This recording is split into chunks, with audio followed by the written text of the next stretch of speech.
And ito guys, serendipity, ibig sabihin ito, for some of you guys, this may be a sign of good luck, no, with this four-leaf clover na parang sinasabi dito na mapapadpad sa inyo ang swerte, Cancer. So, i-mind nyo na yan. Mind nyo na yan. Parang lilipad yung swerte sa lugar mo.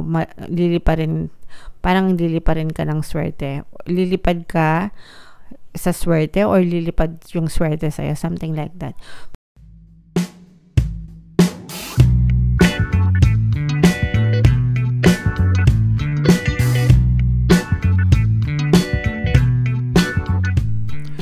Hello guys, hello Cancer, welcome back to Pinay Pixie Tarot. Ang pamagat ng episode natin for tonight is messages from the universe para ngayong May to June para sa Cancer, Sun, Moon, Rising, Sign, and Venus. General reading lang guys, pwede mag-resonate, pwedeng hindi. Combination ng positive and negative energy. So unahin natin tong deck na to guys. Tingnan natin yung mga messages from the universe para sa inyo. Peace, kapayapaan. Wow, i-mind nyo na to guys. Ibig sabihin nito, magkakaroon ka ng kapayapaan sa iyong kabuhayan, mga kapiksi. Kung meron mga bumabagabag sa buhay mo ngayon, sa isip mo ngayon, huwag ka mag-alala kasi matatapos din yan. Mapapalitan din yan ng kapayapaan, kapanatagan. Magkakaroon ng kapanatagan sa iyong isipan, sa iyong puso, mga kapiksi. So, this is something you should be grateful for. Dapat magpasalamat kayo dito. Guys, kasi parang talagang magiging kalmado kayo. Pwede sa mga aligaga, sa mga balisa natin, mga kapiksi, pwede nyo guys pakinggan yung ating Ho'oponopono subliminal, no? At saka yung self-love na subliminal, o kaya naman pwede rin kayo makinig dun sa ating Tagalog guided meditation, pampawala ng stress and anxiety, no? Kapag nag-meditate kayo guys, talagang nagsusubside yung momentum of thoughts nyo and nagkakaroon talaga kayo ng peace of mind, mga kapiksi. Okay? So, pwede nyong pakinggan yung guys, nandyan lang yan sa ating homepage. Scroll nyo lang guys, may kita nyo rin yun dyan. Okay? Another message for you, Cancer. Thinker, ito ayan. So, for some of you, no, maaaring nababalisa yung iba sa inyo dahil sa mga iniisip nyo, mga kapiksi, no? Pero sabi nga, guys, mananahimik, no? Matatahimik din yung mga iniisip nyo, mga kapiksi. Kailangan nyo i-divert. Kailangan nyo i-divert yung attention nyo sa ibang bagay para hindi kayo mabalisa, mabawasan yung pagkaaligaga nyo guys, okay? And also parang sinasabi din dito na wag din kayo magpadalos-dalos sa mga bagay na kailangan nyong pagdesisyonan, pag-isipan nyong mabuti, timbangin nyong mabuti yung mga sitwasyon nyo guys bago kayo magdesisyon para siguradong hindi kayo mapahamak, okay? Alright. Another message for you, Cancer. Here and now, this is present, no? Be present sa inyong present na sitwasyon. Yung past, guys, tapos na yon. Tapos na. It's already over. Nakaraan na yon. And yung future, wala pa. Okay?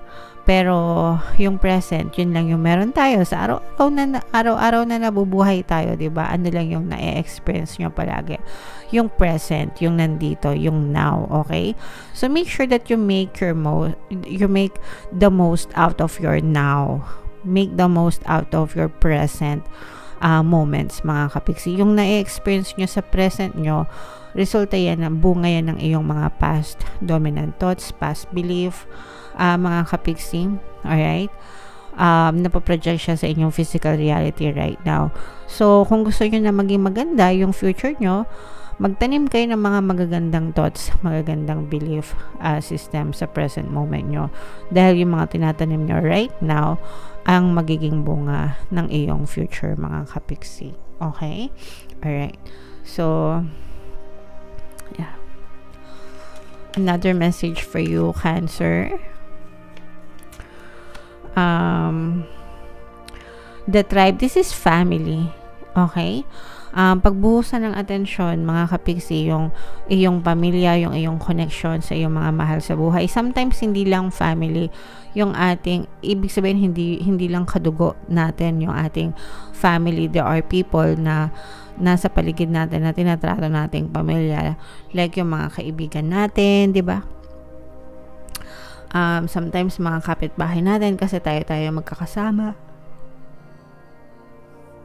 May mga times pa nga na minsan parang mas close ka pa sa kapitbahay mo kaysa sa kamag-anak mo, 'di ba? Kasi minsan pag magkakamag-anak, syempre magkakalayo, magkakanya-kanya ng buhay, pero pagka magkakapitbahay, syempre kayo yung nasa sa isang community, 'di ba? So you develop that sense of family belonging sa kanila.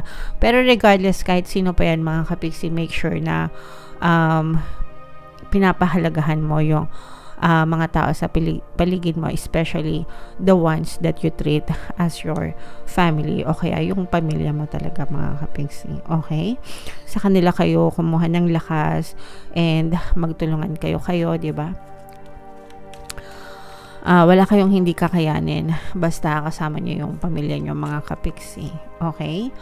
And ito guys, serendipity, ibig sabihin ito, for some of you guys, this may be a sign of good luck, no, with this 4-leaf clover na parang sinasabi dito na mapapadpad sa inyo ang swerte, Cancer. So, i-mind nyo na yan. Mind nyo na yan. Parang lilipad yung swerte sa lugar mo. Parang liliparin ka ng swerte. Lilipad ka sa swerte or lilipad yung swerte sa'yo, something like that. Pero parang liliparin yung swerte sa buhay mo, mapapadpad sa'yo, so dapat handa ka dito sa good luck na to mga kapiksi. So this is signs of good luck guys, so i-mind nyo na yan sa comment section. Mind good luck, mind swerte, mind good fortune. What is yours mga kapiksi. So i-claim mo na yan guys, wag nyo nang pakawalan. Okay? And another message for you, Cancer, never-ending story. Ito guys, pwedeng meron kayong, pwedeng you are trapped in a situation or experience, a memory na hindi matapos-tapos. Pwedeng sa isang, sa isang yugto lang ng buhay mo, ganyan. It has to stop. Kailangan magkaroon ng closure mga kapiksi para hindi ka mag-suffer.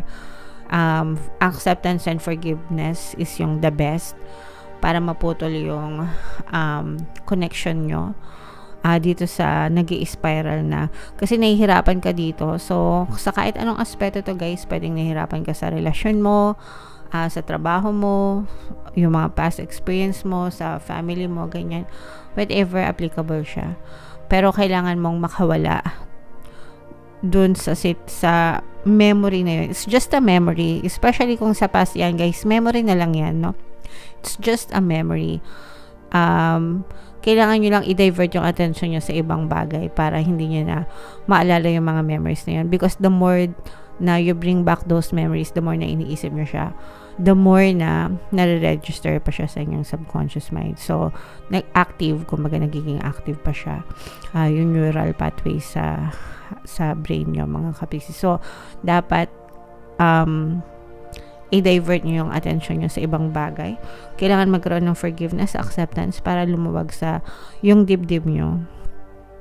And maka-move on din kayo, guys. Okay? Alright. So, yeah. Comment down below if feeling nyo naka-resonate kayo sa mga messages. Ito, guys, i-mind nyo to. Mind good luck, mind good fortune, mind kapayapaan, mind family, ganyan.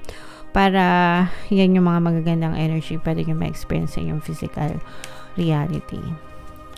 So, bunot tayo ng additional message guys. Habang sinashuffle natin ito, panoorin nyo muna yung video natin regarding sa ating paano mag-manifest ng abundance video course. Kapiksi, sawa ka na ba sa mga struggles at hirap sa buhay mo? Masipag ka ba at masikap sa buhay ngunit hindi ka pa rin umaasenso? Ilang beses ka na bang nag-attempt magnegosyo at mag-invest pero palagi ka pa rin nalulugi?